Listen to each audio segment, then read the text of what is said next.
जो मेहनत ज़्यादा करता है, संघर्ष करता है, जज्बा रखता है, खबरों को, छोटे छोटे खबरों को दुनिया पहुंचाता है और उसको कुछ नहीं मिलता है, तो वो तो रेस्पेक्ट के पात्र हैं ही ना। और आपसे मैं प्यार करता हूँ। I love and I with you. Sir, आपको ये बेइज्जती जो है सो दिखाई दिया है या नहीं दिखाई दिया? मैंने मानते हैं कि नहीं कि बेइज्जती आप है? सुने नहीं, मेरे बारे में नहीं सुने। जी। मैंने तुरंत क्या कहा, क्या कहा? मैंने तुरंत कहा कि पत्रकार जी नहीं पाता है इस भत्ता में, इस पैसे में कोई नहीं जी पाएगा।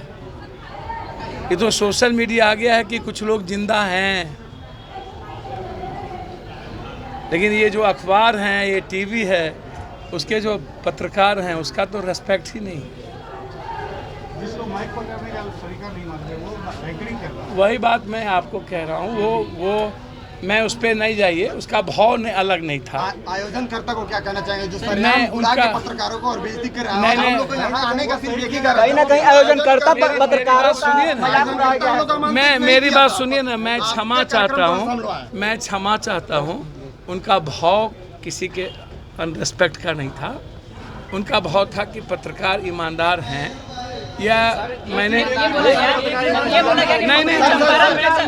सर, अगर इनसे कोई पत्रकार पैसा मांगा है और उनका प्रूफ है तो देना, हम चलाएंगे, उससे हम जाकर पूछेंगे। भैया मैंने क्या कहा आपको? पूरे हॉल में 2000 लोग भरे हुए थे। मैंने आपको क्या कहा कि पत्रकार, किसान और जवान, दैनिक भत्ते पर जो पत्रकार हैं वो किसान और जवान से के इक्वल है, उसके रेस्पेक्ट को जितना दिया जाए कम होगा। आप मेरे लिए बेटे की तरह हैं, मैं आप सबसे पिता की तरह प्यार करता हूँ। उनके भूल को क्षमा करिए और हम क्षमा मांगते हैं। अब दूसरा प्रश्न, हम लोग पप्पू यादव जी से बात करने के लिए हम लोग कार्यक्रम को हम लोग को पता भी नहीं। आप कुछ अच्छी बात बिहार के बारे में, देश के बारे में कर ली। सर, चंपारण महोत्सव कितना लोग जानता था? कोई नहीं जान रहा था, सिर्फ आपके प्रोग्राम को हम लोग आए। पप्पू यादव जी के प्रोग्राम मेरी बात सुनिए ना, संचालन कर रहे हो, मैंने चंपारण में एक ही पत्रकार है जो बिना पैसे मैंने अच्छी बात, कहाँ तक सही है? अच्छा मैंने अच्छी बात सब सुना दी इन लोगों को। जी, मैंने कह दिया माफिया, मैंने कह दिया एनजीओ, मैंने जितनी बात सुनानी थी सब सुना दी। मैं अपनी बात बच्चों के लिए कह दी, क्रिएशन के लिए कह दी। पश्चिमी चंपारण, मैंने एक बात कहा, अंग्रेज़ ने तो मुझसे पैसा लिया, हिंदुस्तानी नेता ने तो मेरा धर्म भी लिया, पैसा भी लिया, ईमान भी लिया, संस्कृति भी ली, सभ्यता भी लिया और जीने की ज़िंदगी भी छीन ली, राइट्स भी छीन लिया, डेमोक्रेसी भी छीन लिया। मैं चंपारण, आप याद करिए ना, रत्नाकर और फिर वाल्मीकि, यही है ना, और सीता की पवित्रता अयोध्या के बाहर, और एक त्याग, यही है ना, किसानों की कुर्बानी, नील की खेती, और फिर अंग्रेज़ों का शोषण और किसानों की लड़ने की हिम्मत, चेंज करने की हिम्मत। एक वन चंपारण, चंपा का एक वन, जहाँ नेचर की छटा में हमारी तहजीब संस्कृति, बौद्ध का संगम, बौद्ध के जीने के वसुधैव कुटुंबकम तरीके, और सब एक परिवार, और चंपारण के संघर्ष, क्रांति और सत्यता की भूमिका का नमन। यहाँ नेता सत्य बोलते ही नहीं, चंपारण की बात क्या करें, झूठ का आवरण। यहाँ बेतिया महाराज की ज़मीन पर कब्जा करने का अपराधी नेताओं का मकसद, सभी लुटेरों का रेस्पेक्ट। चीनी मिल में आत्महत्या के बाद, हत्या के बाद चीनी पीने का शौक़ नरेंद्र मोदी जी का समाप्त हो गया, और मोतिहारी की चीनी मिल की सारी ज़मीनें और फैक्ट्री ख़त्म हो गई, और बॉर्डर का स्मगलिंग और नेताओं का दिन रात पैसा कमाना, बिहार के से कोई मतलब नहीं।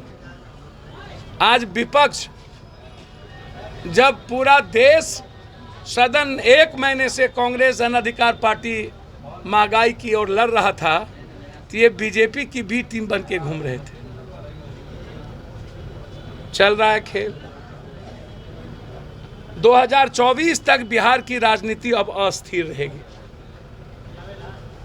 अब स्टेबल नहीं होगा। इकोनॉमी कंट्री की अनस्टेबल हो गई, महंगाई 7%, डॉलर का रुपया 81 क्रॉस कर गया, आयात 52% हम करते हैं, निर्यात मात्र 18%। स्विस बैंक में भारत का कोई पैसा नहीं, मोदी जी ने कह दिया। ब्लैक मनी किसी का नहीं, मोदी जी ने बात कह दी। सर ठीक है, लेकिन आप मुद्दे से हट रहे हैं। हम लोग एक ही यहाँ पे पत्रकार ऐसा हुआ है कि खाने पर भी टैक्स लगाया गया, उस पर क्या कर? ये बात करिए ना, सही कहता है आपने। बचकाना मैंने क्षमा मांग ली और मैंने कह दिया आपको, मैं मुझसे अपराध पर बात करिए। सर छपरा में जो शराब कांड हुआ है इस पे क्या कहेंगे? सर छपरा में जो शराब कांड हुआ है उस पे क्या कहेंगे? सर छपरा में शराब कांड हुआ है उस पे क्या कहेंगे? सारण में 13 शराब कहाँ नहीं बिकते, जहरीली शराब कहाँ नहीं है? सर जहरीली शराब से पहले शराब बिहार में खुलता क्यों नहीं, ताकि लोग जहरीली शराब पी के 6 हाजीपुर में, मैं अभी वहीं जा रहा हूँ। सबसे ज्यादा ड्रग्स, एक्समैक्स, खोरैक्स कहाँ पर? बॉर्डर से ही ना। और ये भूमिका किन की? पदाधिकारी, थाना, नेता, माफिया सब मिल के ना, कि नहीं? लड़ाई लड़ना होगा मिलके। अब इस ईगो में तो नहीं जिया जा सकता है, ये आप समझिए। आरसीपी पर लगे आरोप के बारे में क्या कहिए? भैया कोई नेता है जो दूध के धुले हिंदुस्तान में जिसको चोरी का पैसा नहीं है? साइकिल था सब नेता के पास, अरबों खरबों का संपत्ति कैसे हो गया? सबसे ज्यादा कर्नाटक की सरकार, मध्य प्रदेश, महाराष्ट्र, अब झारखंड। इतना पैसा तोड़ने के लिए चुनाव में 10 लाख हजार खर्च करने के लिए कहां से आता है पैसा? जनता का पैसा ना। 4 करोड़ का घर बनाओ पार्टी का, एमएलए को खरीदो, एमपी को खरीदो, राज्यसभा में जनप्रतिनिधि के चुनाव में इतना 10-10 करोड़ रुपया, 20 करोड़ नेता कहां से बाप के घर से खर्चा करते हैं? गुंडे को बढ़ावा कौन देता है? अपराध को कौन देता है? नेता। ये पश्चिमी चंपारण, वाल्मीकि, सीता, गांधी और संघर्ष और क्रांति के प्रतीक रह गए हैं। ये अपराध और अपराधी की भूमि रह गई, माफिया की भूमि रह गई है, ये आप जान लीजिए। बिहार में शराबबंदी हटा देना चाहिए सर। शराब जहाँ पहले जहरीली शराब को राजा राम मोहन राय, दयानंद सरस्वती बने, कोई दिक्कत नहीं है, लेकिन 14.5 करोड़ जनता को तो बचाएंगे हम, कि नहीं? पहले 14.5 करोड़ जनता को बचाएं। और शराब जब पूरे ड्राई शराब था, गुजरात में 25 लोग मरे, वहाँ खुल गया ना। तरीका चेंज कीजिए और जिम्मेदारी तय कीजिए, अकाउंटेबिलिटी में तय करिए। दफेदार, चौकीदार, नेता, थानेदार 302 के मुकदमे में बंद करिए, और डीएसपी और पदाधिकारी नेताओं को सस्पेंड करिए, जिम्मेदारी तय करिए। और सबसे ज्यादा पैसा शराब और ड्रग्स में नेता कमाए हैं, उसका संपत्ति छीनिए, तो जिम्मेदारी तय ही नहीं करते हैं।